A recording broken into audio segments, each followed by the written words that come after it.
everybody. Thanks for joining us. We're just going to give everybody a few minutes to get online, okay? It looks like everyone's connecting pretty well. If anybody is having any problems, you can email me, Jackie@hubcity.org, and I will help them get online.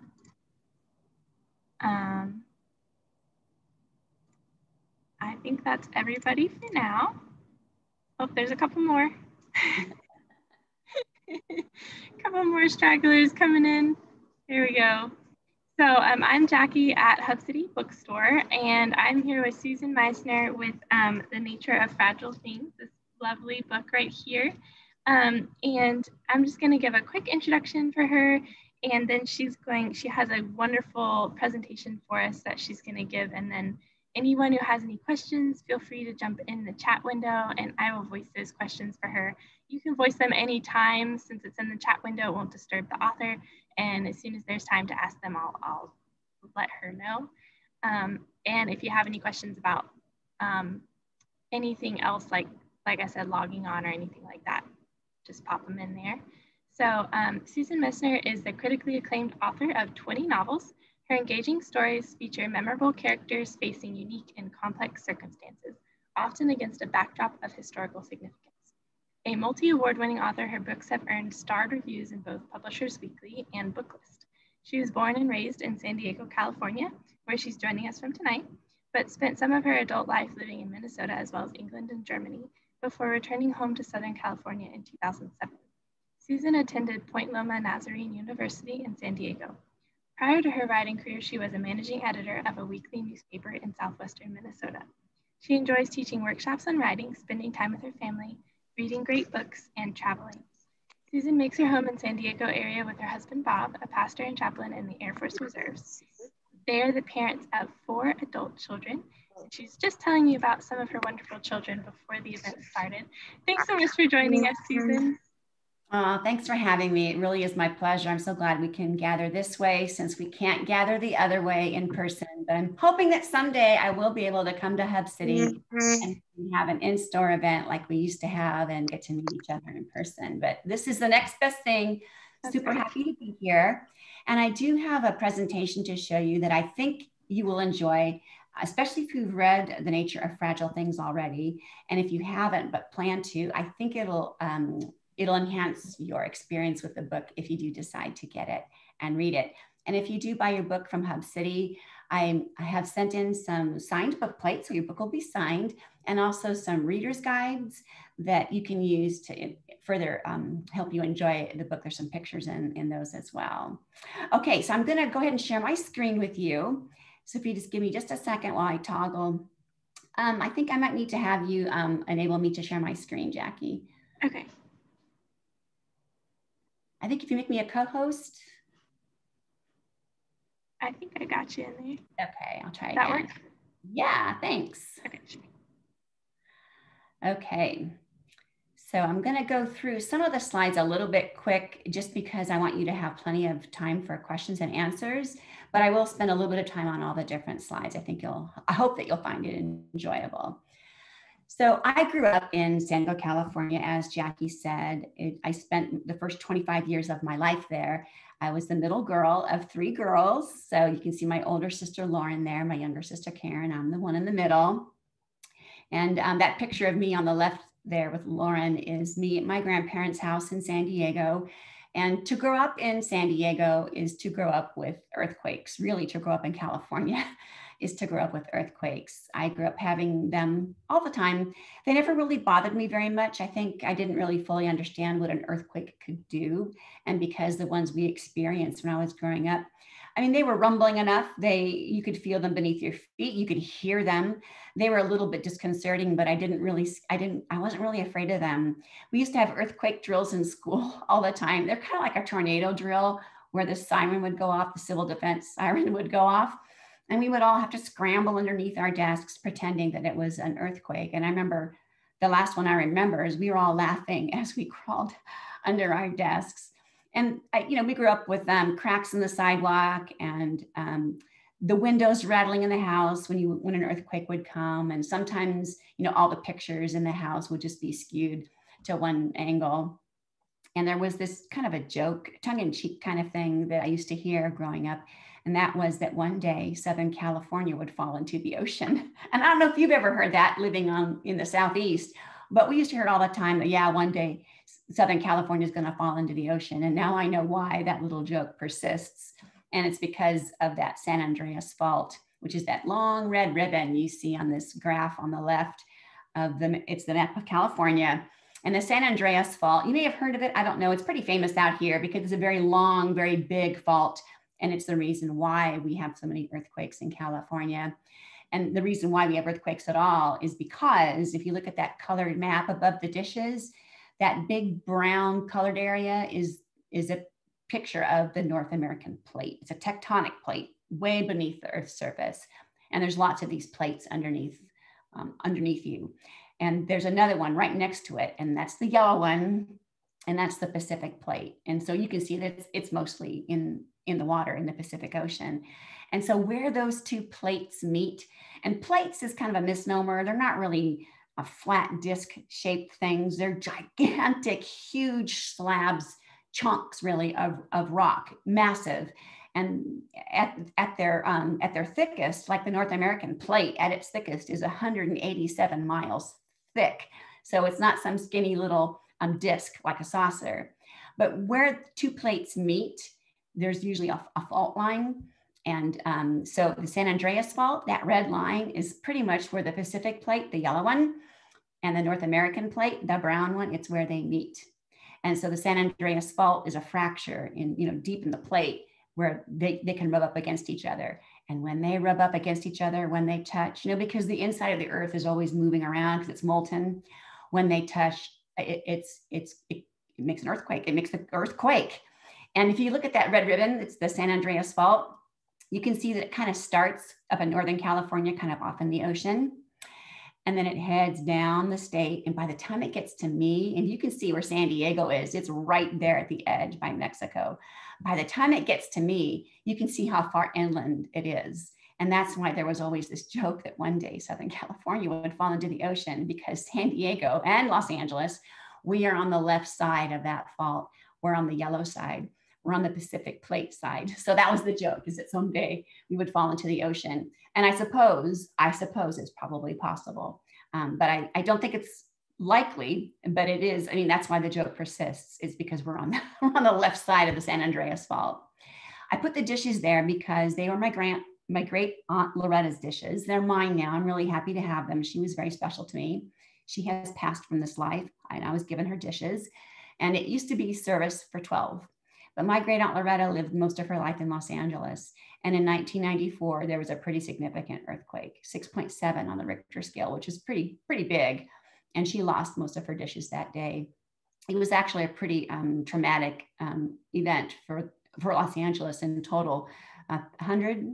No, it was less. It was less than 100 people, but upwards of 100 people died, billions of dollars in damages. And she's okay, but she did lose most of her dishes that day. So I thought you would just like to see that picture. You might also know that in your neck of the woods, there was an earthquake. You might have heard about it growing up in school, and it happened in 1886. So really not that far from 1906. It was in August, and it happened pretty much around Charleston. So Charleston took the brunt of it, and it was big, even by earthquake standards. And what's funny is that, the rest of the United States is not on a boundary between tectonic plates, right? It's kind of right in the middle of it. But I've learned that there are things called intra-plate earthquakes. So it's not a quake because of a boundary fault. It's a quake because of a weakness, just a weakness in the plate itself. And so this quake caused a lot of damage, $5 million in damage in 1886 dollars, which would be over 100 million today. And this one did claim the lives of 100 people. It was felt as far north as Boston and as far south as Cuba. It was pretty big. Now, the book I decided to set during the backdrop of the 1906 San Francisco earthquake, which is a pretty famous quake out in my direction, is a story about a woman named Sophie. I knew that the earthquake itself would present me with kind of a metaphorical image of what happens when your world begins to crumble. And that's sort of an image that we use to say when we feel like everything is falling apart, it's like the world is not spinning correctly, or we feel like we're grasping for a handhold. We use that kind of language to describe ourselves when life seems like it's upside down. And the earthquake, of course, is an actual physical crumbling. But if you pair that with the idea that sometimes in our own lives, we go through emotional turmoil that feels like the world is going crazy or upside down, I thought I could use that as a backdrop to tell a story about a person. So my person is Sophie. She's living in a tenement situation in New York in 1905, and she's very unhappy. If you know anything about the tenements in Lower Manhattan at the turn of the century, they were really awful places to live. I have a picture of what one looks like. So you have people living in squalor in these really cramped conditions. She's working for pennies at an umbrella factory. A lot of immigrants did work for small amounts of money when they first got here. She wants out of New York, and she's desperate enough to answer a mail order bride ad from this handsome fellow in the middle. That's Martin Hocking. And he wants a new wife for himself and a new mother for his little girl, Catherine, whom he calls Cat. And Sophie is so desperate to get out, she answers the ad. Now, I decided to have Sophie hail from a place that my ancestors hailed from. So I had her coming from the northern part of Ireland, which is where on both sides of my family, I had immigrants coming to America from that part of the UK. And I wanted her to be from a little fishing village that would be sort of like San Francisco, although San Francisco is no little village, but the area would remind her of it. You know, the fog, the ocean, the smell of the sea, all of that would remind her of home. So that's where I had her hail from. That picture that you see on the right of your screen, that is one of the tenements in Lower Manhattan in New York around the turn of the century. It's a Jacob Riis photo. And maybe when we're done tonight, if you want to Google Jacob Riis, R-I-I-S, you can find out more about him. He was a photographer. He documented the terrible conditions of the tenements in Lower Manhattan. And because of his work, some excellent laws were passed to improve the conditions. Because what had happened is all these immigrants came to New York, and housing was at a premium. It was hard to find housing. So all of these apartment owners sublet all their different apartments. And so you had one whole family living in like one bedroom. So single family units were now multiple family units. And so you'd have like a family like this one, 7 people living in one 10 by 12 room. Not a good situation. And a lot of them didn't have running water or sanitation or ventilation. But his pictures helped to change all of that. So it's good. The other thing you see there is a real mail order bride ad. The pictures that you saw of those 3 people, those are just pictures I found on a Google image search. They look like the people in my mind. So I found them. I thought, I'm going to use these because they help me to kind of cement in my mind what these people look like because they're fictional. But that is a real mail order bride ad from a man in Toronto who wants a wife, and he's got some reasons why he wants one, and he has some good things to say about himself. He's a good provider. He works in education, and he wants a good woman to be his wife, and he'll be able to provide for her, that kind of thing. There were a lot of mail order brides at this time in history because there were a lot of men living in the West who'd come out West, to seek their fortune. And in like 1860, for example, 1870, those years, there were like 100 men to 1 woman in the West. And so a lot of these men wanted to get married. They wanted to share their life with somebody and have children.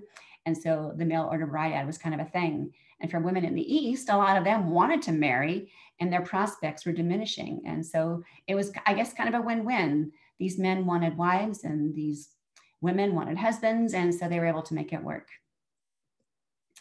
So Sophie answers the ad. Martin says, okay, fine. And he sends her a train ticket.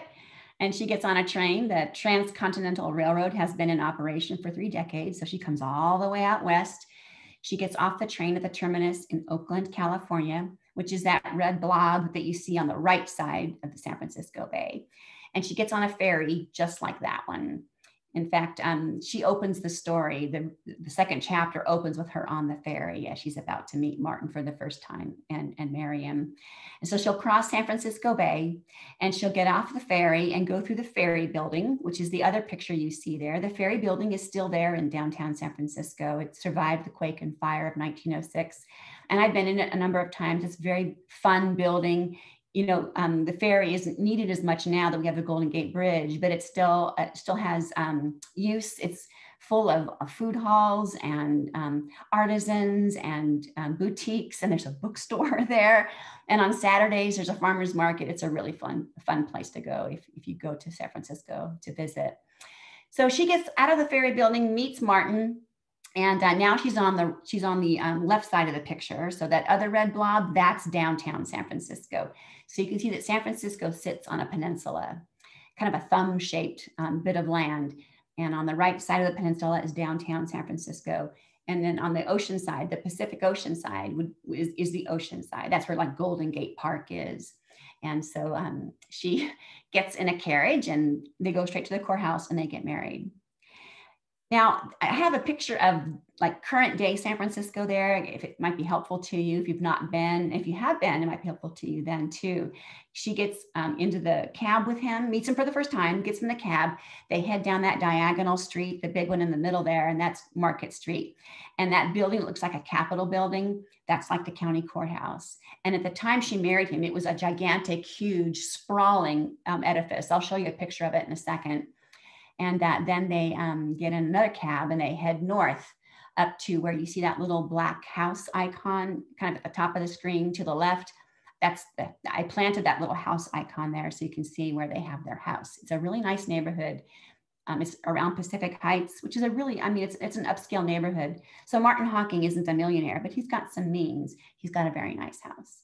And so she finally has pretty much everything she's long wanted. She's got this very handsome man as a husband. She has this beautiful house to live in, good clothes, good food, and she has this little girl to love, Kat. And Kat doesn't speak, by the way, and that's attributed to the fact that her mother died. But Sophie believes that she can love that little girl into speaking again. And she already knows that she can't have children. She always thought she would miss out on that she would never be anyone's mother. So the fact that she has this little girl to love is just very endearing to her. So everything is nearly perfect. And there's just one thing to put a wrinkle in all of it. And that is there's something up with her husband. He's not mean or abusive. He's a good provider, but there's something up with him. He's a little mysterious. He's a little aloof. He travels for his job, so he's gone a lot of the time. She can tell something's not quite right, but she dismisses it because she finally has everything else that she's always wanted. And so she decides, I don't care if I'm never going to fully understand this man because I have everything else. And she's able to dismiss it until a certain day in April 1906, and everything starts to crumble. And I mean everything. So San Francisco in 1906 was a beautiful city. It was called the Paris of the West. The tallest building on the West Coast was here. It had the cable cars, it had restaurants and hotels. A lot of people had made their fortunes in the gold rush and in the railroad. So there was a lot of affluence in San Francisco. That picture on the right, you might not be able to see it well because of the tiled zoom pictures, but you can kind of pick that up and move it. That is one view of the county courthouse municipal structure that was a block long. It was huge. It was almost finished, took 26 years to build at a cost of $6 million. It was insane. Here's another picture of it. It looks really, really beautiful. It's like a state capitol, doesn't it? And it was all the municipal buildings, all the county buildings, all of it was in this one building.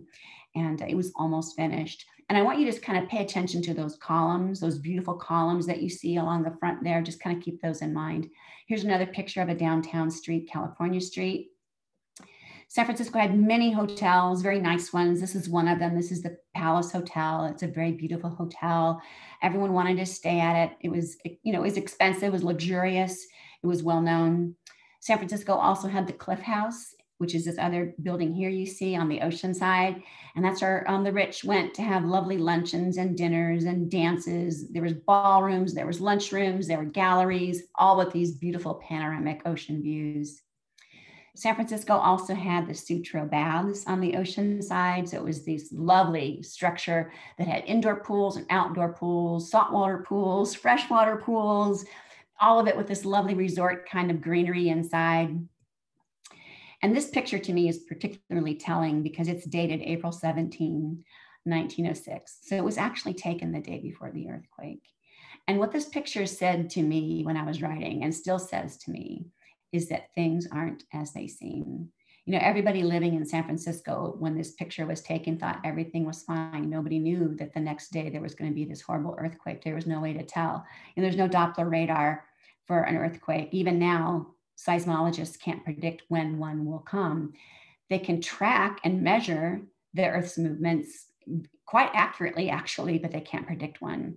So on this day when this picture was taken, it looks great, but things aren't as they seem. And I kind of use that theme with Sophie and Martin too, is she can tell that things aren't as they seem, but she doesn't know why. But because she has almost everything she wants, she just she doesn't pay attention to that misgiving that she has. And she's able to do that until the day of the earthquake. Now, what happened then on the earthquake? The day of the earthquake is a little after 5 in the morning on April 18, is the North American plate and the Pacific plate. They got together and kissed, and they ought not to. And so when they touched, they moved away in quick fashion, and that caused the quake. It was pretty significant. And the Richter scale hadn't been developed yet. It would come 30 years later, but they're guessing now that it was almost 8 on the Richter scale, and 8 is massive. It's the biggest kind you can have. And you know, like the ones that we feel like a 2 or like maybe even a low 3, you can barely sense it, but 8 is usually responsible for a lot of damage. And you can tell that the red part, where it was the most felt, the most shaking, the most intense shaking, was all around San Francisco.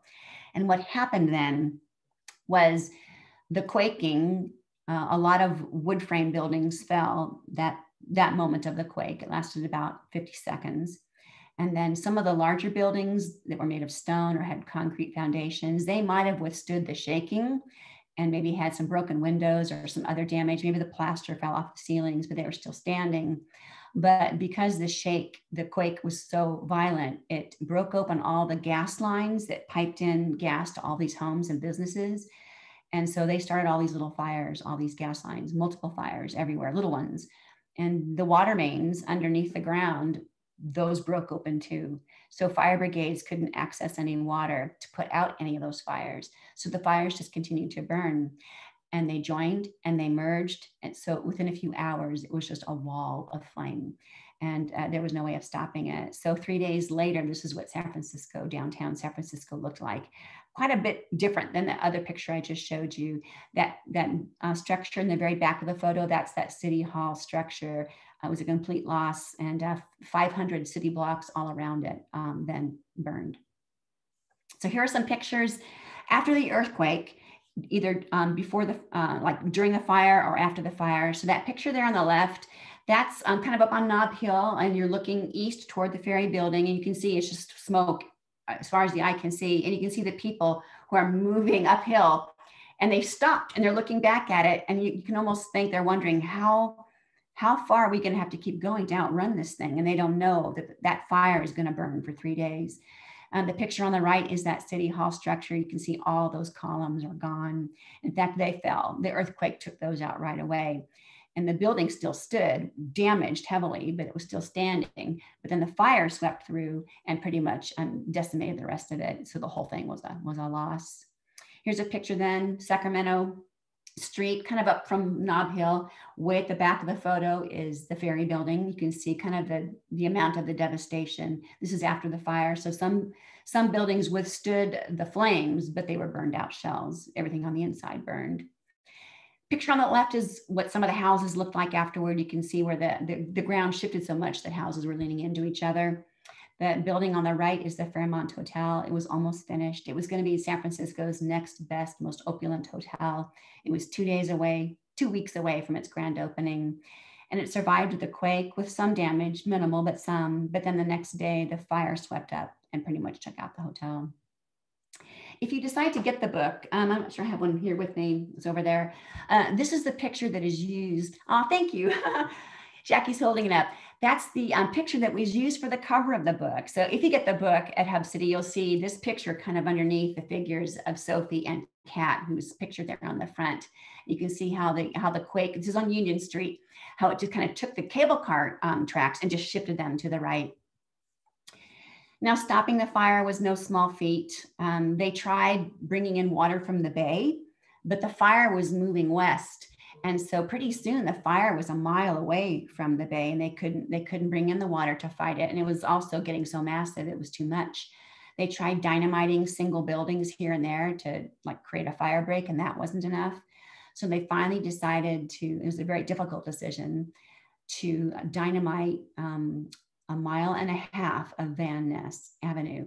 And Van Ness is a beautiful, lengthy avenue, very wide, lots and lots of beautiful homes just like these, up and down both sides. In fact, these were houses that were on that street on that day on the east side. And they survived the quake with some damage, probably not that much, but the fire was headed toward them, and they decided, we will create the fire break here. So they dynamited these beautiful homes, 20 blocks of homes just like these. And how sad that must have been, but it worked. The fire, they were able to stop it at Van Ness, because when they dropped these houses to the ground, the fire consumed the debris from the dynamited houses, but it was too short then to jump the street and continue on the west side of Van Ness and then continue west toward the ocean. So a sad decision, but the right one at the time. It did stop the fire. So after that, then when the fire was put out and the ashes settled, it was life as a survivor. If you could get out of the city, they wanted you to. If you could get to the ferry building and get on a ferry and go back to Oakland, they were giving a free train ticket to anywhere. It was a free one-way train ticket to anywhere just to get people out, because caring for all of these refugees was just a massive task. Bread lines like this were pretty common. People lived in tent cities for months. Like that first night, people slept under the stars at Golden Gate Park. There was really nowhere else to go. The next day, provisions started to arrive from the Army, from the ocean side, tents and cots, things like mess hall tents, things like that. So they were able to start creating these tent cities where people could live like campers for months while they sorted everything out and began to rebuild. If you still had a house that was standing and you could still live in it, you weren't allowed to cook in it because they couldn't put out any fires. And so there are a lot of people who just drug their stoves out into the street so they could cook, they could cook a meal and have it, because their home was still standing, but you weren't allowed to cook inside. I thought you might enjoy seeing some before and after pictures. So the pictures on the left are photographs from then, after the fire, what these intersections looked like after the devastation of the earthquake and fire. And then the photo on the right is how that same intersection looks today. So here we are looking up California Street. You can see after the fire, there's a lot of debris on the ground, but some of these buildings remain standing, but most of them were burned out on the inside.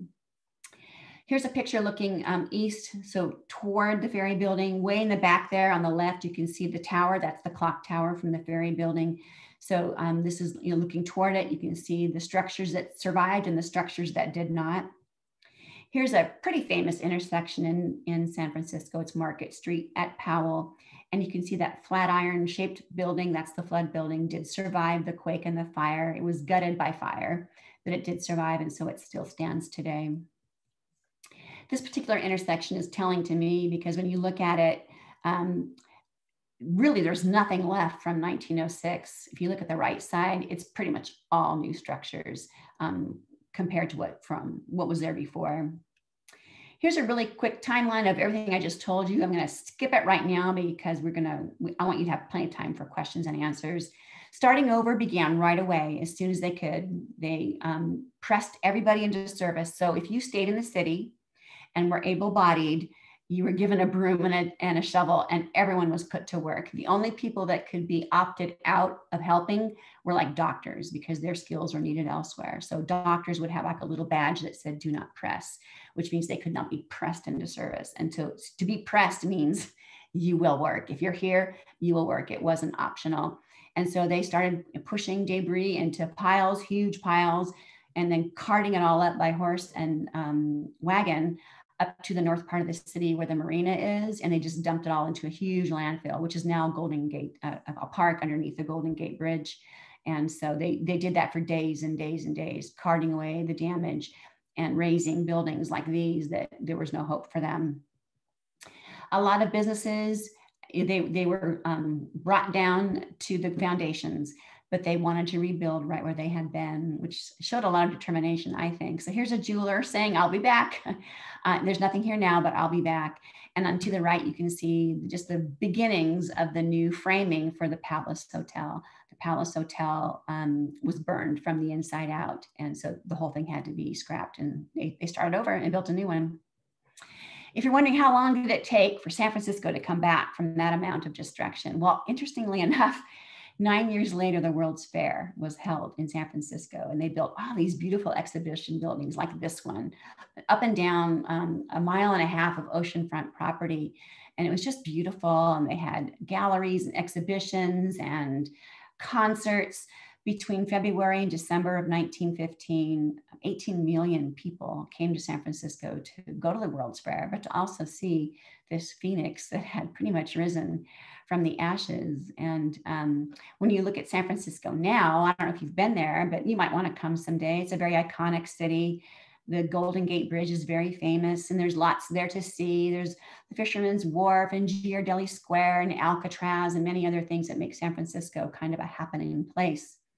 When you look at what it is now and what it went through as a city, I think two things kind of come to mind for me is that it came back because it had determination and it had help.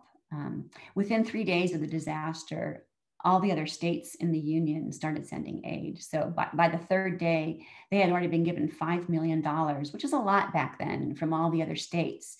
And lots of people wrote checks to help, like the Rockefeller family. He just wrote a check. They also sent provisions. Oregon sent trainloads of provisions, nurses and doctors. Chicago sent meat. Minneapolis sent flour.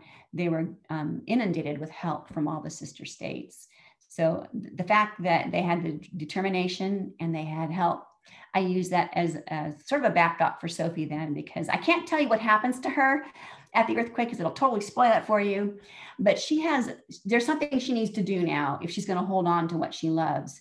And she's going to need determination, and she's going to need help if she's going to be able to do it.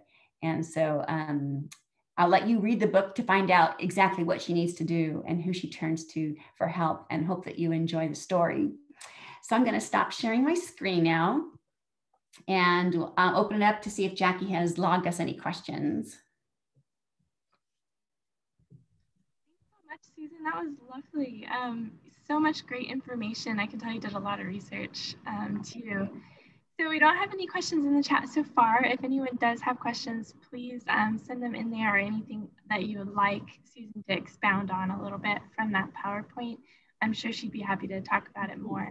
I was wondering a little bit about how long it took you to research this. You told us like how you came to want to write about this, that it was just very prominent teaching in your area and the history that you knew, but what kind of research did you do and how long did that take?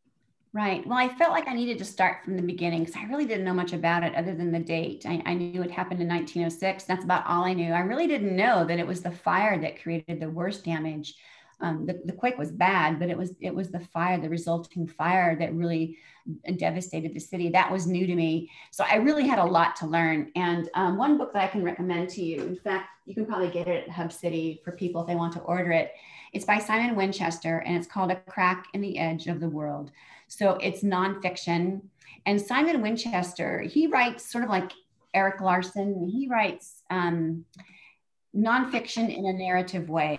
So it almost reads like a story. It's not, but it almost reads like that. So, and he's very thorough, lots and lots of footnotes and endnotes. And I was able to like use his sources as a way of getting further information. So I was really glad that there was that. And then I read memoirs and newspaper articles from the time. The San Francisco Library has a wonderful history research center on its second or third floor. And I was able to go into that area. And you can't take anything out of it because it's a research library. But I was able to sit down at a table with all kinds of historical documents that pretty much answered any question I might have. So I'm very grateful for libraries and other types of entities that preserve the past, because it makes the research part for writers like me, it doesn't make it easy. We still have to do the work, but it makes it accessible. I'm so glad that everything I needed to write this book was accessible to me. Very grateful. So between the books that I read, the memoirs, the biographies, and the newspaper articles, I feel like I had enough information to feel like I could imagine what it was like to live through it. Thank you. That's really helpful. And just knowing that all those resources are there is really great. I did put a link to the photographer name that you mentioned, Jacob. Oh, good. Yes. Yeah. People can look at those pictures. Becky wanted to ask you a couple questions. She says, she mentioned that she lived in LA for 9 years and how familiar she is with earthquakes there. She said, love all your books. Talk about the common thread of strong women to overcome deep historical challenges. Where does that come from for you? Well, for me, I don't necessarily have to write about strong female characters, but I have found that maybe it's because I can get my head around them easier because I am a woman. And I also feel like women of the past, they didn't get the same kind of spotlight that women of today get, especially at the turn of the century. Women, and I use this kind of as a play on the title of the book, women were seen as fragile creatures, really. They didn't have a lot of agency. They had to rely on their husbands and their fathers for, you couldn't even have your own bank account, things like that weren't possible for women at the turn of the century, which is a lot of the time period that I write in. And the fact is that women, especially if they needed to rise up, they were often stronger in many ways than the men around them, especially if they were motivated by the desire to protect the innocent. I find that to be particularly true, is that women can become extremely strong if what they love is being threatened. And so that appeals to me, is that they're, I would say, unsung heroes. Even if I make them up, even if I make up somebody who would come across as an unsung hero, she's representative of probably many women who are unsung heroes who did remarkable things in their day, but they just didn't get the spotlight because it wasn't ever shining on them. And so that appeals to me. And I think because a lot of women like historical fiction, I'm not saying men don't like it too, but women especially like it. I think we like to read about people we can imagine being.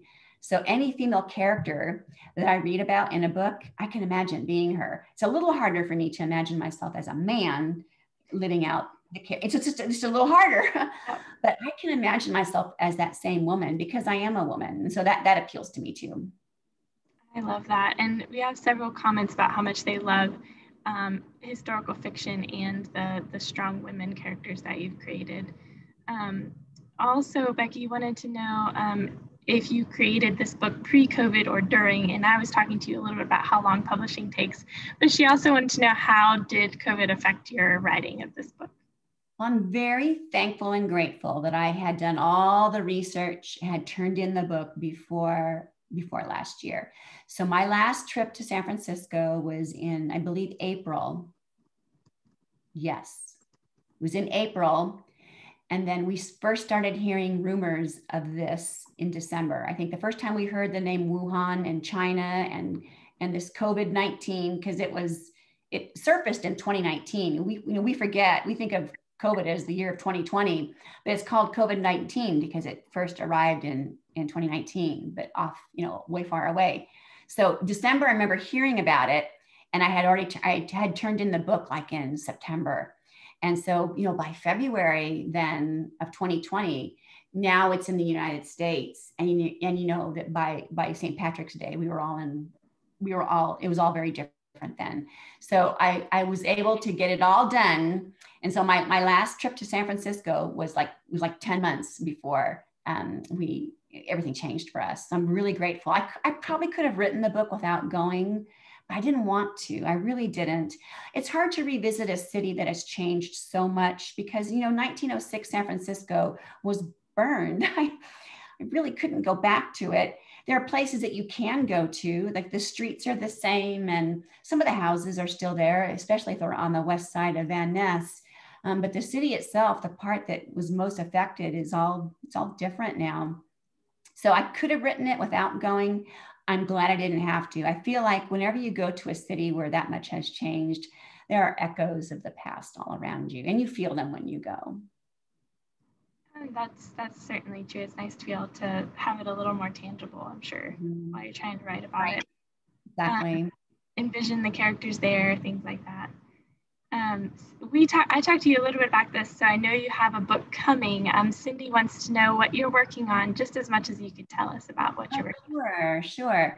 Well, I'm just now writing the first rough draft, and so it still feels a little gauzy in my head. It doesn't have a title yet, but I can tell you what the premise is about in broad terms. But what it's about is 3 generations of women who are impacted by the eugenics movement of the early part of the 20th century. And people don't know much about the eugenics movement. I'm very glad it went away. It was not a good idea. But what it was is in the late part of the 19th century, in the early part of the 20th century, there were some learned people who thought that it would be a really good idea if we were just careful about producing healthy, happy children who were smart and who could be healthy, lead productive lives. And that would be better for society. All the way around, it would be better if children were happier and healthier and could make their way in life, all of that. The problem with that is it's not executable without denying birth to people who were felt to be like substandard or not perfect, or for whatever reason didn't measure up.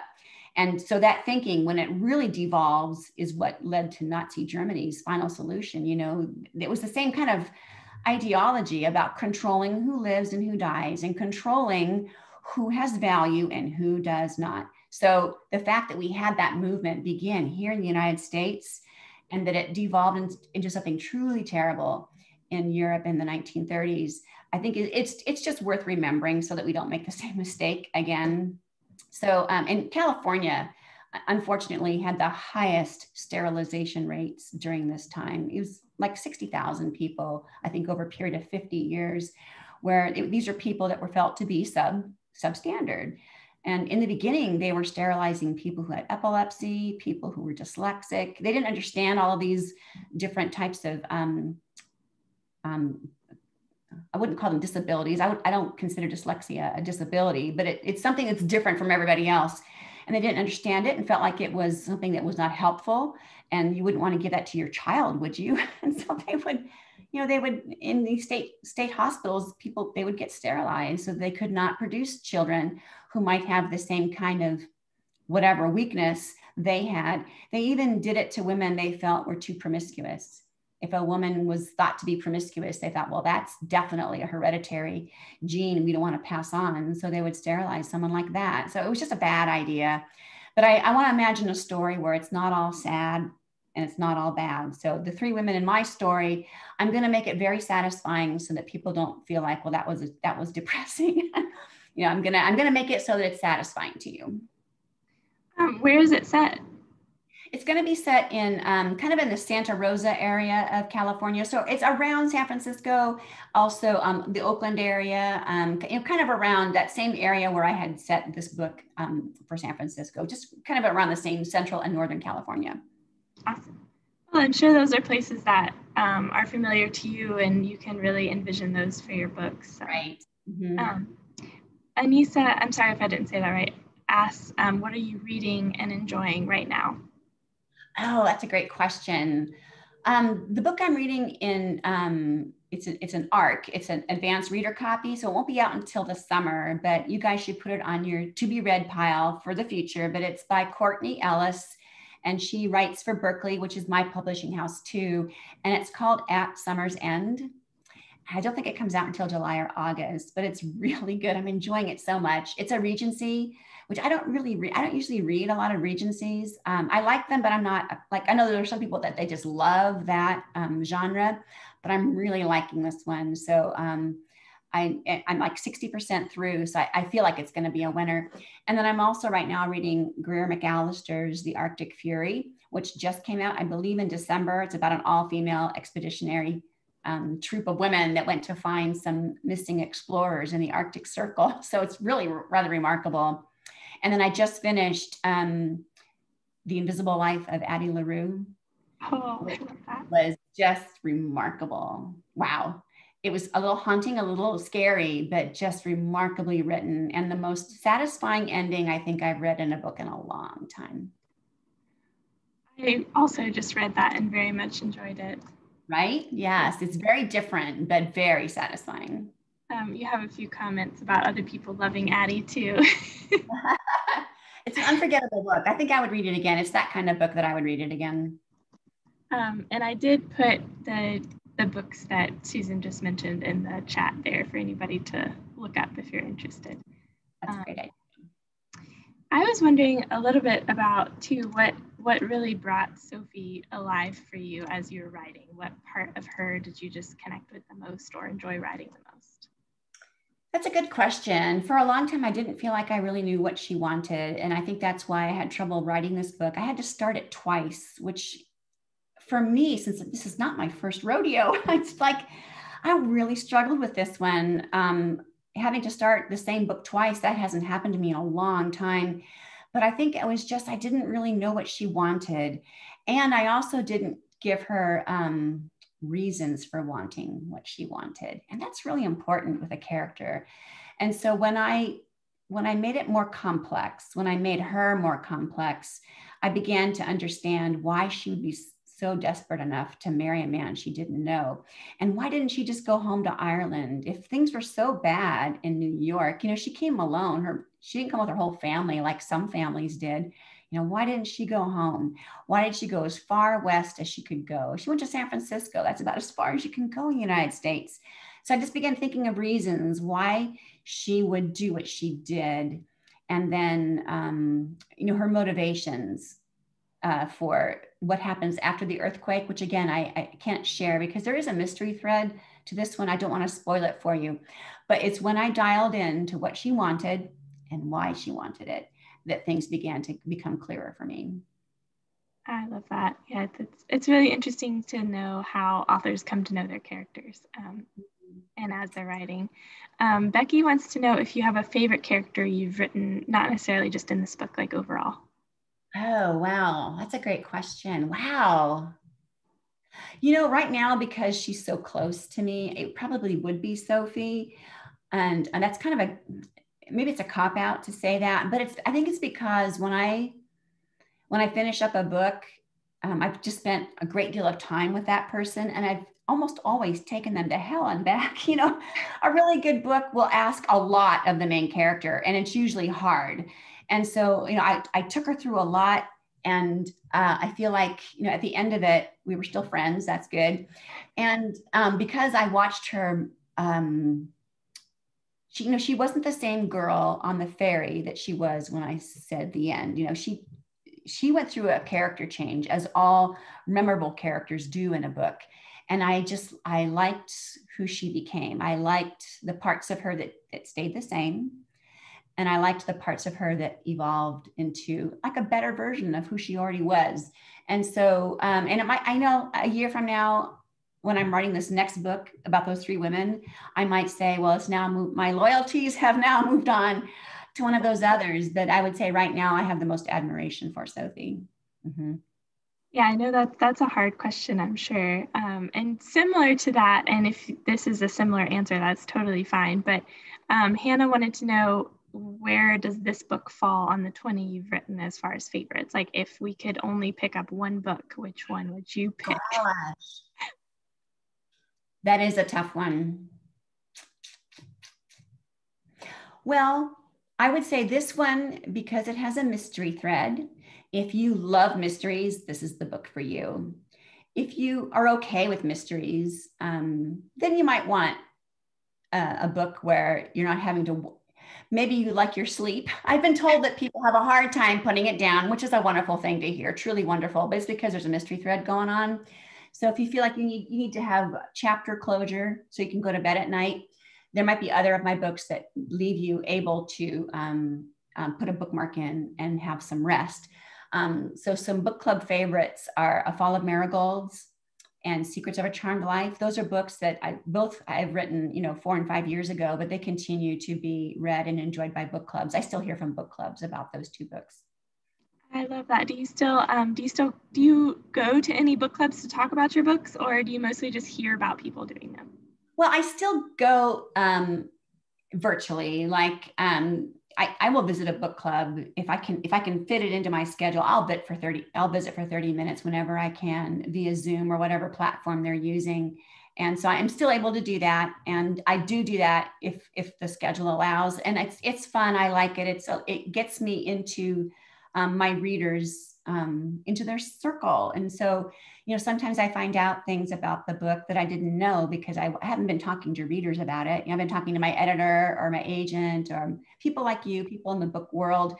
But, a reader is going to bring to the discussion the reading of it. And so it's nice to talk to readers because, they're the people I wrote the book for. And yet I don't very often get to speak to them directly, but a book club lets me do that.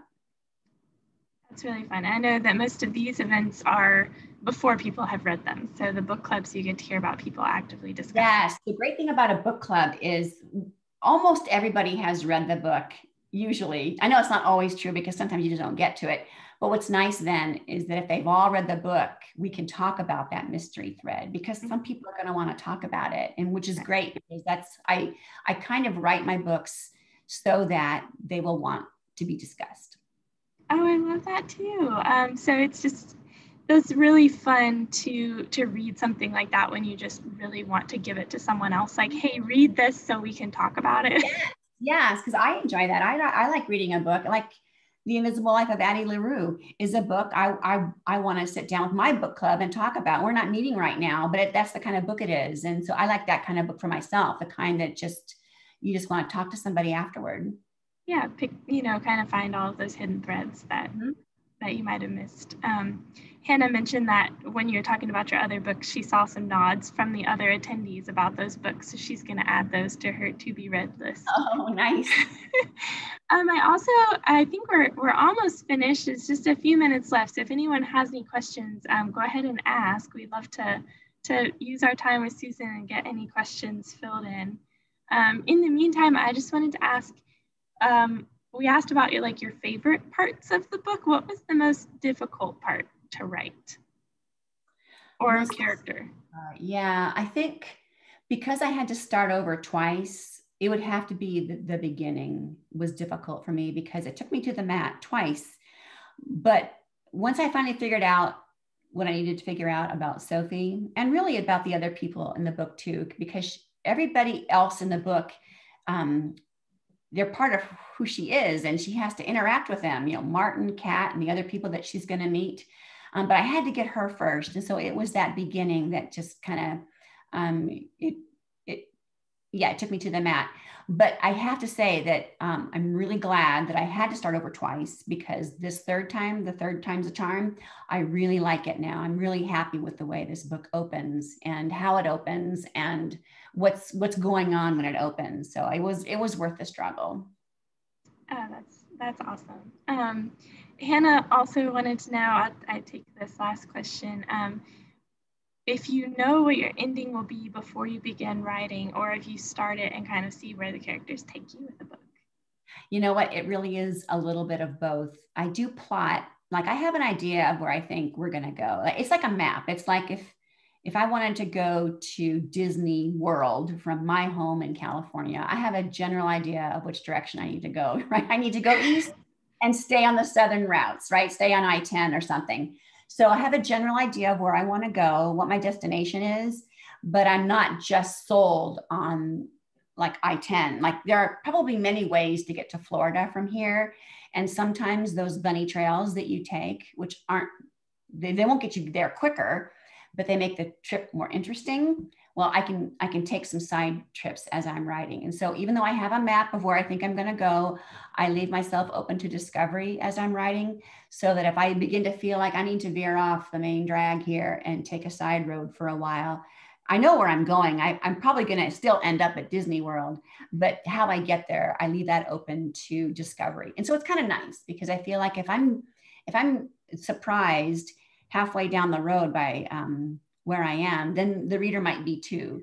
And so we're both kind of happily surprised by what's happening. Usually though, I do know how I plan to end. So the destination doesn't often change, but how I get there might. That was a great question from Hannah, and thank you for explaining that, because every author usually has a little bit of a different answer to that. So Yeah. it makes anything that you would like to close on or finish up with, Susan? Well, I just want to thank everybody for coming and being a part of this. This is a great way for book lovers to stay connected to each other during this time of isolation and separation. I encourage you to support your local bookstore. We don't want to emerge from the pandemic without them. So support your local bookstore. You won't regret it. It's a win-win-win. Everybody's happy when you support your local bookstore. Thank you. Well, thank you so much, Susan, for your time. And I hope, I know that I want to read this book even more than I already did. So everybody, please check out Susan's beautiful book. And we will have signed copies hopefully in the next couple of days. So excited. And thank you, Susan. Well, thank you so much for coming, everybody. It's my pleasure. Have a good evening. Have a good night. Thank you. Bye. Thanks, everyone.